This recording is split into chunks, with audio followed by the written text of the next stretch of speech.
Hey there, today I'm going to be showing you 5 new dinners, and these aren't your average dinners because these are sheet pan dinners. Everything is going onto one pan today. Let's go get to cooking. We're beginning today with my favorite sheet pan ham and potatoes. So I have about 9 small to medium sized golden potatoes right here. I cut them into bite-sized pieces. Now over to my sheet pan that I do have lined with parchment paper, just for easy cleanup. I added those potatoes right on there along with a pound of trimmed green beans. I'll season them with a dash of pepper and salt, and I am going to add a little bit of avocado oil spray on top. Stir this all together and let the potatoes and the green beans get coated in the seasonings and the oil. This will bake in a preheated oven to 400 degrees for about 10 minutes because you want those potatoes to start getting soft. While it's in the oven, we're going to begin on the sauce. So in this little bowl, I added 1/4 cup of honey, next 2 tablespoons of water, a tablespoon of minced garlic, a tablespoon of olive oil, 2 tablespoons of yellow mustard, a teaspoon of dried rosemary, and then 1/2 teaspoon of salt and pepper. This is a lot of different flavors going on, but it is so good. You gotta trust me. After I gave this a really good stir, I pulled out my ham. I have about a 1-pound ham steak right here. If you are on a budget or just trying to save a little bit of money, I definitely suggest you cooking with ham.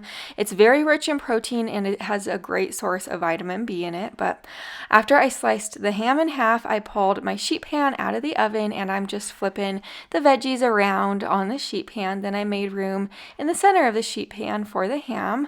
I'm brushing the ham on both sides with the sauce that we made up, and with the remaining sauce, I just drizzled it over the top of the potatoes and the green beans. This baked in my oven for about 25 to 28 minutes.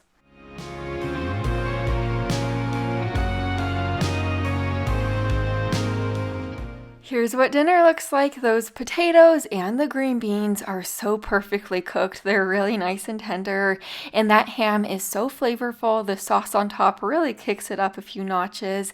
My entire family loves this meal, and it's very easy to double for more people or half for less people if you'd like. If you've never made sheet pan quesadillas, you absolutely need to. So to get them started off, to the pan on my stove, I added 1 pound of ground beef. I broke it up a little bit and then I added in 1 onion that I diced along with about a tablespoon of taco seasoning. Break that ground beef up and cook it through. Once it is cooked through, if there's any excess grease in the pan, just remove it. Then I added in about 2 more tablespoons of taco seasoning along with 1/3 cup of water. I gave this a really good stir. Now I'm going to add in 1/3 cup of salsa. Use any type or any brand of salsa that you like.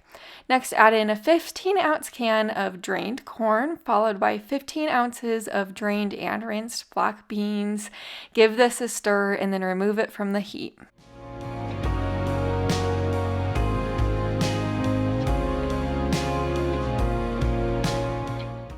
You do want the bottom of your quesadillas to be nice and crispy, so make sure you spray your sheet pan with a little bit of oil spray. Now I'm adding about 6 burrito-sized tortillas overlapping each other slightly onto the sheet pan, and as you see, some of the tortillas are kind of hanging over the edge, and that's perfectly fine. I added that ground beef mixture right onto my sheet pan and I spread it out. Over the top, you are going to need cheese. I added about 1.5 cups of Mexican-style cheese because I love cheese. And I do want to let you know these quesadillas are amazing. You could always add ingredients to them or subtract ingredients.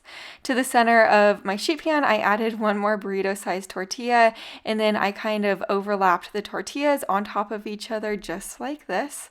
I sprayed the top of them with a little bit more oil spray. Then I placed another sheet pan over the top of this big, huge quesadilla. This is going to help melt the cheese and get the top of the quesadilla nice and crispy and flat. After this baked in my preheated oven to 425 degrees for about 20 minutes, I removed it. I removed the top sheet pan and then I served this up.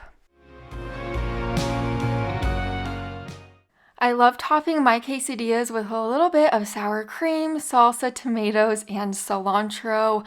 I've made these sheet pan quesadillas on my channel before. My family just loves them so much, and I will be making them over and over again. And like I said before, you can make them your own so easily by adding ingredients or subtracting ingredients. Don't you knock this recipe until you try it. We are making pretzel crusted chicken tenderloins now. So to get this recipe started, you'll need about 2 cups of crushed pretzels. I just added some salted twisted pretzels to my food processor, and I am just crushing them down at this point until they get very fine.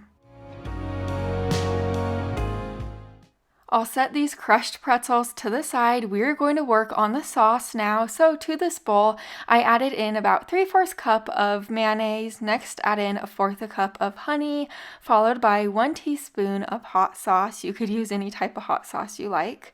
2 tablespoons of mustard and a tablespoon of apple cider vinegar. Whisk this mixture all together.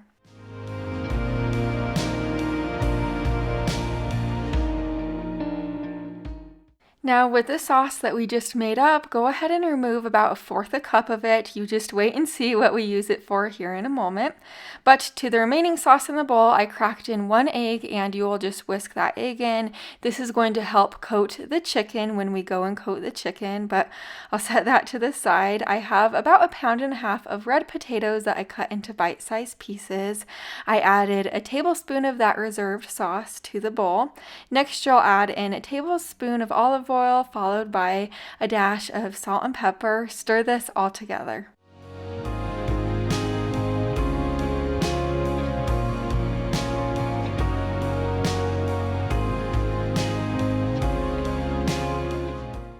I have my sheet pan here lined with parchment paper. I added those potatoes down on my sheet pan and I spread them out. These baked in my preheated oven to 400 degrees for about 10 minutes. While those potatoes were baking away, I added our crushed pretzels to this bowl, along with a teaspoon of paprika and onion powder, a 1/2 teaspoon of oregano, salt, and pepper. Mix this all together.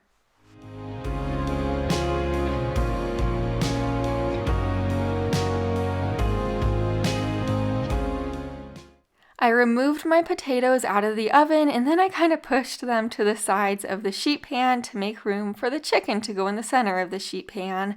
And I have about 1 pound of chicken tenderloins. I'm first dipping in the coating that we made up, and then I dipped them in the pretzel mixture. I coated them super duper well in it, and I did this over and over again until all my chicken was on the sheet pan.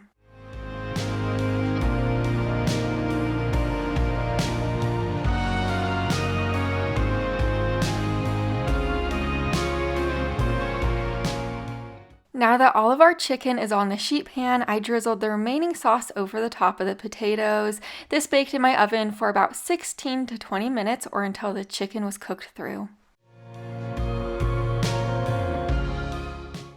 My husband absolutely loves these chicken tenderloins so much. The coating on the outside is just perfectly crisp and flavorful, and the inside is nice and juicy. I served it alongside of a side salad with spring mix, broccoli, tomatoes, and carrots, and then I used Italian dressing for the dressing today. This fall or winter, when you're having a burger craving, I promise these sheet pan cheeseburgers will knock your socks off. To this big bowl, I added 1 pound of lean ground beef, followed by 3 tablespoons of breadcrumbs, a teaspoon of salt, 1/2 teaspoon of pepper, 2 tablespoons of yellow mustard, and 1 tablespoon of Worcestershire sauce. I mixed this all together, and I do want to mention to you, make sure you do use lean ground beef for the meat in this recipe, just because you don't want your sheet pan to be too greasy while you're baking it. But to one side of the sheet pan, I added 1 pound of little golden potatoes that I diced, and to the other side of the sheet pan, I added 1 yellow onion that I sliced. I'll spray these veggies with a little bit of oil spray, and then I seasoned them with a dash of salt and pepper, and then I kind of mixed them up a little bit.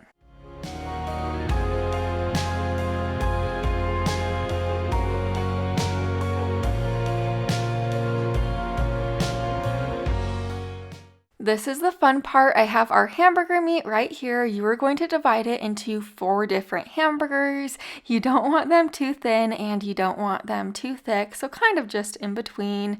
Then I baked this in a preheated oven to 425 degrees for about 25 to 28 minutes. And I do want to let you know, if you want to add sliced mushrooms onto the sheet pan, you can, or really any other veggies. You could always add veggies or subtract them.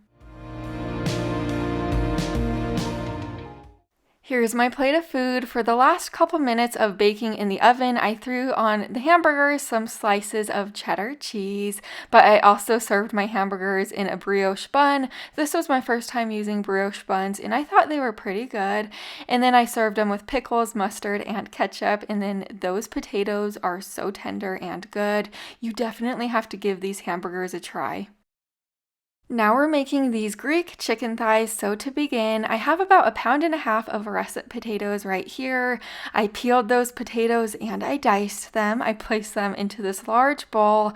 Now you're also going to be adding in your 4 bone-in skin-on chicken thighs. Just toss those in there, along with 3 tablespoons of olive oil, 2 tablespoons of minced garlic, 1 lemon juiced, and I do want to point out to you, make sure you do use russet potatoes for this recipe, just because the thighs do need longer to cook in the oven and the russet potatoes will hold up better.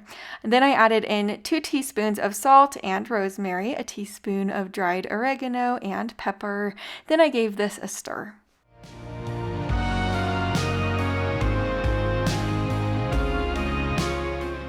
We're going to be lining our sheet pan with aluminum foil right now, and I had a really sweet subscriber mention to me a little while ago that the dull side of the foil is actually considered to be the non-stick side of the foil, so I wanted to tell you that just in case you didn't know, and I hope you find that helpful. But I placed the chicken and the potatoes on the sheet pan. I'd sprinkled the top of the chicken with a little bit more oregano and pepper. This baked on 425 degrees for 30 minutes.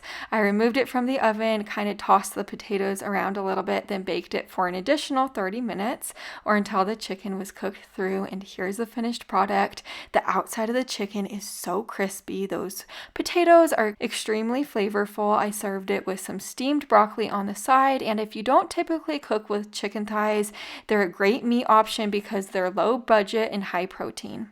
I have plenty more sheet pan videos like this on my channel, so make sure you're subscribed so you don't miss any more in the future. I'll see you in the next one. Bye for now.